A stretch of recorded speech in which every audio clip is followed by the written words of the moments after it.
शिवसेनेचे नेते चंद्रकांत खैरे आपल्याबरोबर आहेत। खैरे साहेब, राज ठाकरे आणि उद्धव ठाकरे यांच्या एकत्र येण्याची पहिली पायरी सुरू व्हायला लागली आहे, ते म्हणजे 5 तारखेचा मेळावा। तुम्ही मेळाव्याला जाणार आहात का? या मेळाव्यावरती तुमची काय प्रतिक्रिया आहे? मेळाव्याला जाणार आहेत का? म्हणजे शिवसेनेचा ज्येष्ठ नेता आहे, आम्हाला तर जावंच लागेल ना, परंतु आमचीच मागणी होती ना, आमचीच मागणी होती की दोन्ही भाऊ एकत्र आले पाहिजे। त्यामुळे आम्हाला खूप आनंदाचा क्षण येतो आणि आम्ही आनंदात राहू त्यावेळेस। जबरदस्तपणे त्या ठिकाणी माहोलच बदलून जाणार महाराष्ट्रातलं। काय वाटतं मेळाव्याबद्दल, काय भूमिका आहे? मेळावा तर एकदम जबरदस्त होणार, काय प्रश्न येत नाही। आणि मेळावा चांगला होणार, मेळावा मोठा होणार आणि महाराष्ट्रातल्या मराठी जनतेला जे काय आवडतं की बाबा दोन्ही भाऊ एकत्र आले पाहिजे, त्याचं ते प्रत्यक्ष स्वरूप दिसेल।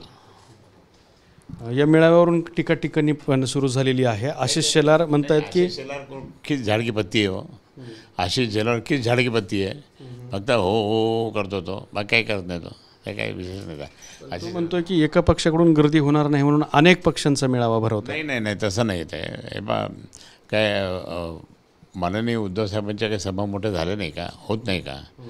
आणि आदित्य राजसाहेबांचा पण सभा मोठ्या होत नाही का? मग यांची ते आता भाजपचं काय माहिती आहे, भाजप एकदम घाबरलेली आहे सध्या।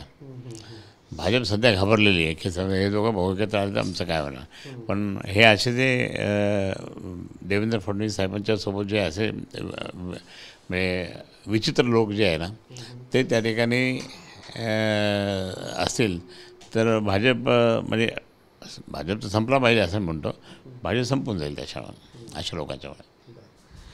मुख्यमंत्री स्वतः म्हणतात की कुणाची युती व्हावी किंवा नाही यासाठी आम्ही राजकारण करणारे नाहीत, तर महाराष्ट्राच्या हितासाठी लढणारे आहोत। नाही, महाराष्ट्राच्या हिताचं लढण्यासाठी ज्यावेळेस शिवसेना प्रमुख माननीय बाळासाहेब ठाकरे यांनी शिवसेना स्थापन केली आणि शिवसेना महाराष्ट्राच्या कल्याणासाठी स्थापन केली आणि सरकारही आणलं होतं, त्या सरकारमध्ये मी सुद्धा होतो। मग त्यावेळेस हे नव्हते कुठंच, पण त्याच्यानंतर मला एक सांगा की नंतर मग हे यांना कळलं पाहिजे की ज्या शिवसेना प्रमुखांच्यामुळे आपण मोठे झालो, मग ती शिवसेना का फोडायची, कशाकरता फोडायची, ती फोडली आणि आता झाले त्रस्त।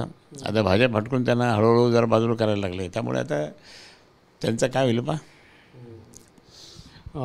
मुद्दा देवेंद्र फडणवीस आणखीन एक मांडत आहेत, तो म्हणतात की हिंदी इंग्रजी अनिवार्य करण्याचा अहवाल जो आहे तो उद्धव ठाकरेंनी स्वीकारला नाही। उद्धव साहेबांनी किती वेळ सांगितलं, क्लिअर सांगितलं। आता समजा ते मुख्यमंत्री होते, त्यांच्याकडे कोणी पत्र दिलं तर ते ठेवूनच घेतील का? त्यावर कारवाई जर करायची असेल त्याच्यावर मार्क करते, हे कारवाई करा, असं केलं का? नाही केलं। उगाच आता हे मुख्यमंत्री पण इतक्या वर्ष होते, मागे पण उपमुख्यमंत्री होते आणि आता स्वतः त्या ठिकाणी मुख्यमंत्री। मग त्यांना माहीत नाही का ते काही कागद घेतात आणि ठेवून देतात, लगेच काय मग मंजूर झालं का? ते नाही, त्याच्यावर मार्क केल्यानंतरच मंजूर होईल हे त्यांनाही माहीत आहे। पण ते मुद्दामत उद्धवसाहेबांना बदनाम करण्याचा दृष्टिकोन ते ठेवतात। पण आता मी देवेंद्रजींना सांगेल, तुम्ही जरा चांगलं राजकारण करा, उद्धवसाहेबांना उगाच टोमणे टामणे मारू नका। अजित पवारांनी एक प्रतिक्रिया दिलेली आहे, ते म्हणतात की निवडणुकीत फायदा मिळतो का यासाठी हा विजय उत्सव आहे। नाही, आता कुठलाही कार्यक्रम असताना तो निवडणुकीच्या दृष्टिकोनातून आपण पाहत असतो आणि अजितदादासुद्धा खूप मोठे ज्येष्ठ नेते आहेत, त्यांनाही माहिती आहे कोणत्या वेळेस आणि कधी आपण त्या ठिकाणी मेळावे घ्यायचे म्हणजे तो निवडणुकीला फायदा होईल।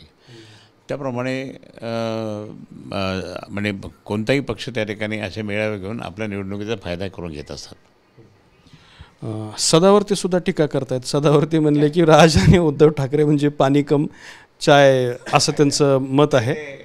सदावर्ती आपल्या संभाजीनगरालाही शिकलेला आहे तो माणूस आणि तिथे काय फक्त ते काय 1-2 गोष्टी त्या ठिकाणी केल्यामुळे तो इतका लाईमलाईटमध्ये आलेला आहे। पण मी सदावर्तीनं सांगितलं, तुम्ही आता उगाच मराठी माणसांच्या एकीमध्ये तुम्ही मिठाचा खडा टाकू नका, तुम्ही त्या ठिकाणी तुमचं काम करा, आम्हाला आमचं काम करू द्या।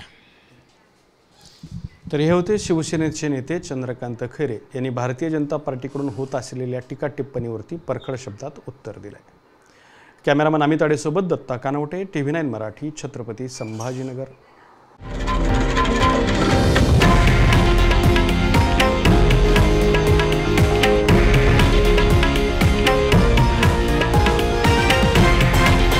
हे आहे देशातील नंबर 1 न्यूज नेटवर्क आणि आपण पाहत आहात TV9 मराठी, एकमेव।